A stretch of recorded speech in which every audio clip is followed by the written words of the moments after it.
P ദിവ്യ. സമൂഹം മുഴുവൻ ഇപ്പോൾ 2-3 ദിവസമായിട്ട് പറഞ്ഞുകൊണ്ടിരിക്കുന്ന ഒരു പേരും ശപിച്ചുകൊണ്ടിരിക്കുന്ന ഒരു പേരുമാണ് അല്ലെ, പി ദിവ്യ. 2 വാക്ക്, മൂർച്ചയേറിയ വാക്കുകൊണ്ട് ഒരു മനുഷ്യനെ കൊല്ലാമെന്ന് തെളിയിച്ചൊരു സ്ത്രീയാണല്ലേ. ഗുണ്ടാപ്പണി ചെയ്ത് മന്ത്രിയാകാം എന്നുള്ള ഒരു മോഹം, ആ തന്ത്രം പാളി. ഇനി ആഴിക്കുള്ളിലാവും. എന്തായാലും അറസ്റ്റ് ഉണ്ടാവുമെന്നാണ് പറയുന്നത്. ജാമ്യത്തിന് വേണ്ടി ഓടുന്നുണ്ട്. ചേർത്ത് പിടിച്ച കൈകളെല്ലാം ഇപ്പൊ തള്ളിപ്പറഞ്ഞു. എല്ലാവരും ചേർത്ത് പിടിക്കും, കയ്യടി കിട്ടും എന്നുള്ളത് കൊണ്ടായിരുന്നു തോന്നുന്നു ദിവ്യ അങ്ങനെ ഒരു പരിപാടി ചെയ്തത്. പക്ഷേ ദിവ്യ ഇത് ആദ്യമായിട്ടല്ല. ഇതിനു മുമ്പ് 2016 ഹരിജൻ സ്ത്രീകളെ, 2 ഹരിജൻ സ്ത്രീകളെ ഇതേ രീതിയിൽ അപമാനിച്ചപ്പോൾ അതിലൊരു സ്ത്രീ ആത്മഹത്യ ചെയ്തിരുന്നു. അപ്പൊ ഇത് തന്നെയാണ് പരിപാടി. ഏതായാലും അതുമല്ല ഇപ്പോ കേസായി മാറാനാണ് സാധ്യത. എല്ലാവരും കൈയൊഴിഞ്ഞപ്പോ ഇപ്പൊ ദിവ്യക്ക് ചെറിയൊരു മോങ്ങലൊക്കെ ഉണ്ട്. എന്തായാലും ദിവ്യ അറസ്റ്റ് ചെയ്യാൻ തന്നെയാണ് കേരളക്കര മുഴുവനും കാത്തിരിക്കുന്നത്. നവീൻ ബാബുവിന്റെ ചടങ്ങുകളെല്ലാം കഴിഞ്ഞു. ഇപ്പൊ ഈ അറിയുന്നത് ഈ ഒരു ദിവ്യയുടെ പ്രവൃത്തിയില് കണ്ണൂർ ജില്ലാ കളക്ടർക്കും പങ്കുണ്ടെന്ന്. വെറും 34 വയസ്സുള്ള ആ കളക്ടർക്ക് ഈ ഒരു സ്വന്തം അച്ഛന്റെ പ്രായമുള്ള ഒരു ഉദ്യോഗസ്ഥൻ, അയാളുടെ യാത്രയയപ്പ്, അദ്ദേഹത്തിന്റെ യാത്രയയപ്പില് ഇങ്ങനെ ഒരു സംഭവം 2 പേരും കൂടി ഒത്തു ചെയ്തതാണ് എന്നുള്ള കണ്ണൂർ ജില്ലാ കളക്ടറുടെ ബോഡി ലാംഗ്വേജിൽ നിന്ന് നമുക്ക് മനസ്സിലാക്കാം അല്ലെ. ദിവ്യ കയറി വന്നപ്പോൾ മൂക്ക് ചൊറിയുന്നു, തല ചൊറിയുന്നു. കൂടാതെ കളക്ടറിന്റെ തൊട്ടടുത്തുള്ള സീറ്റ് ഒഴിച്ചു വെച്ചിട്ടുണ്ട്. അപ്പൊ ഇന്നലെ വരെ കരുതിയത് ക്ഷണിക്കപ്പെടാത്ത അതിഥിയായി കയറി ചെന്ന ഒരു വ്യക്തിയാണ് ദിവ്യ എന്നാണ്. പക്ഷെ അല്ല, ദിവ്യ ഇപ്പൊ പറയുന്നത് കളക്ടർ ക്ഷണിച്ചു എന്നാ പറയുന്നത്. അപ്പൊ ഇതിൽ കളക്ടർക്കും പങ്കില്ലേ? എന്തായാലും ഒരു സിനിമ സ്റ്റൈലില് നമ്മുടെ വാണി വിശ്വനാഥിന്റെ റോളൊക്കെ ചെയ്യുന്നത് പോലെ ബൈഹാർട്ട് പഠിച്ച് എല്ലാം ചെയ്ത് വന്ന് ഒരു ഷോ കാണിച്ച് ഇറങ്ങിപ്പോയപ്പോ നാട് മുഴുവനും കൈയടിക്കും. സിനിമയിൽ കാണുന്നത് പോലെ ഓ ദിവ്യ ഭയങ്കര സംഭവം എന്ന് പറയുമെന്നൊക്കെ വിചാരിച്ച് ചെയ്തു. അതുകൊണ്ട് തന്നെ സ്വന്തം കുഴി തോണ്ടി തെളിവുണ്ടാക്കി ഒരു ചാനലിന്റെയോ ആരെയോ ഒരു വീഡിയോ പകർത്താൻ ഏൽപ്പിച്ചിട്ടാണ് ദിവ്യ പോയത്.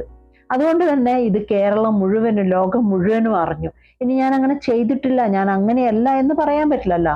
ഇതാണ് സ്വന്തം കുഴി തോണ്ടുവാൻ ചെയ്യുന്നത്. ഏതായാലും നമ്മൾ പറയാറില്ല, ഏത് കുറ്റം ചെയ്യുമ്പോഴും ഒരു കയ്യൊപ്പ് ദൈവം അവിടെ ബാക്കി വെക്കുമെന്ന്. അതുപോലെ നവീൻ ബാബു എന്ന ശുദ്ധനായ ഒരു മനുഷ്യന്റെ ഒരു ആത്മഹത്യയിലേക്ക് നയിച്ച ഒരു കാര്യം ദൈവം തന്നെ ആദ്യം പബ്ലിഷ് ചെയ്തിട്ടാണ് നവീൻ ബാബു പോയത്. നവീൻ ബാബു ആയിട്ടൊന്നും പറഞ്ഞില്ല. എന്തായാലും എവിടെയും ഈ ആൾക്കാർ മുഴുവനും പറയുന്നുണ്ട് അഴിമതി ഒന്നും ഇല്ലാത്ത, കൈക്കൂലി വാങ്ങാത്തൊരു ഉദ്യോഗസ്ഥനാണ്. വെറും 7 മാസം റിട്ടയർ ചെയ്യാൻ ബാക്കി നിൽക്കെ കുടുംബത്തോടൊപ്പം പോയി റിട്ടയർ ഒക്കെ ചെയ്ത് സമാധാനമായി ജീവിക്കണം എന്നുള്ള മോഹത്തോടു കൂടി സ്വന്തം നാട്ടിലേക്ക് ട്രാൻസ്ഫറും വാങ്ങി പോകാനുള്ള യാത്രയപ്പിലാണ് ഇങ്ങനെയൊരു അവഹേളനം ഉണ്ടായത്. ഇത്രയും നല്ല ഉദ്യോഗത്തിലൊക്കെ ഇരിക്കുന്ന ഒരാൾക്ക് ഒരു നിമിഷം മനസ്സ് നഷ്ടപ്പെട്ടു പോയിട്ടുണ്ടാവാം അല്ലേ. ആർക്കും ഒരു നിമിഷം മതി മനസ്സ് നഷ്ടപ്പെട്ടു പോവാൻ. എന്നെ കുറ്റപ്പെടുത്തിയല്ലോ, നാളെ സമൂഹം എങ്ങനെയാ അറിയുന്നത്, വീഡിയോയിൽ പകർത്തിയിട്ടുണ്ട്, എന്നെ എല്ലാവരും കുറ്റപ്പെടുത്തോ, ഇത്രയും കാലത്തെ ജീവിതത്തിലിടയിൽ അഴിമതിയോ കൈക്കൂലിയോ ഒന്നും ചെയ്യാത്ത ഞാൻ ഇങ്ങനെ ആയിപ്പോയല്ലോ എന്നൊക്കെയുള്ള സങ്കടമായിരിക്കും അല്ലേ.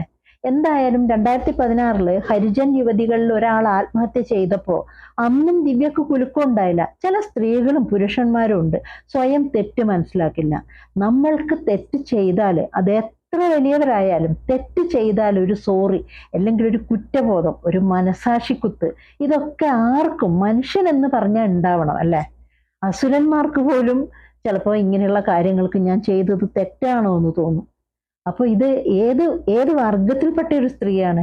എനിക്കറിയാവുന്ന ചില സ്ത്രീകളും ഉണ്ട്, അവർ ചെയ്ത തെറ്റുകൾ ഒരിക്കലും അവർ അംഗീകരിക്കില്ല. ഞാൻ അങ്ങനെ ഒരു തെറ്റ് ചെയ്തു എന്നവർക്ക് അംഗീകരിക്കാൻ പറ്റില്ല. നമ്മൾ അപ്പം അംഗീകരിച്ചില്ലെങ്കിലും ഒരു നിമിഷം കഴിഞ്ഞ് ആ ഒരു സീന് മാറിക്കഴിഞ്ഞാൽ നമ്മൾ അയ്യോ ഞാൻ ചെയ്ത തെറ്റാണോ, ഞാൻ അങ്ങനെ പറയാൻ പാടുണ്ടോ എന്ന് ചിന്തിക്കില്ലേ. പക്ഷെ അതിനുശേഷവും ഈ ദിവ്യ കുടിവെച്ച കാറിൽ പറന്ന് നടക്കുകയായിരുന്നു. പിന്നെ കൂടെയുള്ളവരും പണ്ട് ചേർത്ത് പിടിച്ചവരും എല്ലാം തള്ളിയപ്പോ ഇപ്പൊ ഒരു സങ്കടമൊക്കെ വന്നിട്ടുണ്ട്. ഇങ്ങനെ അറസ്റ്റ് ചെയ്യുമെന്നൊന്നും ഈ ദിവ്യ ചിന്തിച്ചിട്ടില്ല. എന്തു തന്നെ ആയാലും ഏത് തന്നെ ഇനി ശിക്ഷ കിട്ടിയാലും മരിച്ചുപോയ നവീനെ ഇനി തിരിച്ചു കൊണ്ടുവരാൻ പറ്റില്ല. ആ മക്കൾക്ക് അച്ഛനെയും, ആ ഭാര്യക്ക് ഭർത്താവിനെയും, ആ അമ്മയ്ക്ക് മകനെയും, അങ്ങനെ എല്ലാവർക്കും നവീൻ ബാബുവിനെ നഷ്ടമായി.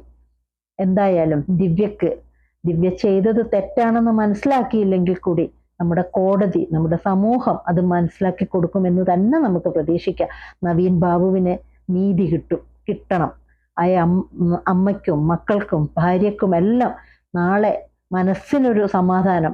ഞങ്ങളുടെ അച്ഛനെ ഇങ്ങനെ ചെയ്തയാള്, അല്ലെങ്കിൽ എൻ്റെ ഭർത്താവിനെ, എൻ്റെ മകനെ ഇങ്ങനെ ചെയ്തയാള് അഴിക്കുള്ളിലായി എന്നുള്ളതെങ്കിലും ഒരു സമാധാനം, തിരിച്ചു കിട്ടില്ല എങ്കിലും അങ്ങനെ ഒരു സമാധാനമെങ്കിലും ഉണ്ടാവും എന്ന് നമുക്ക് പ്രതീക്ഷിക്കാം, അല്ലേ?